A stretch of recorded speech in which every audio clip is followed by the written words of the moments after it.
Hi guys, today we're going to talk about Bitcoin, the most popular cryptocurrency in the world. Bitcoin is a digital currency that you can use to buy things online. The difference between Bitcoin and real money is that Bitcoin is not controlled by any government or bank. It works through a network of computers that follow a set of rules to keep track of all of the transactions. Every transaction is recorded in a public ledger called a blockchain, which is like a big book of records that anyone can see and verify, even you. The blockchain ensures that nobody can cheat the system or lie about how much Bitcoin they have.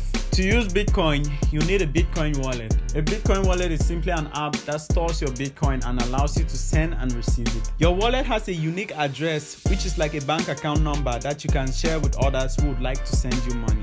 You can get Bitcoin by buying it with real money on an online platform called an exchange. You can think of an exchange as a market where you can buy and sell Bitcoin. You can make money from Bitcoin by buying it at a low price and selling it higher, like you buy and sell. Trading Bitcoin is more accessible and more flexible, but it is also very risky because the price of Bitcoin can change at any given time and there is no control over it. Another way by which you can get Bitcoin is by mining. Mining is the process of using your computer to solve mathematical problems and earn Bitcoins as payments. Mining requires a lot of computing power and energy. Unless you have about 5,000 computers or a hydroelectric power dam, you're not going to make a lot of money from mining. Some people prefer to use Bitcoin over regular money because it is fast and easy to send across the world, it is transparent, it is scarce and limited in supply, and it is also decentralized and independent of any authority such as a government or your grandfather. No matter what you choose, remember that Bitcoin is not a magic money machine. Before you start dealing with Bitcoin,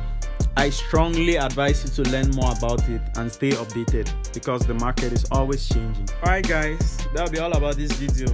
Like if it was useful, subscribe, and I'll see you in the next one. Thanks for watching.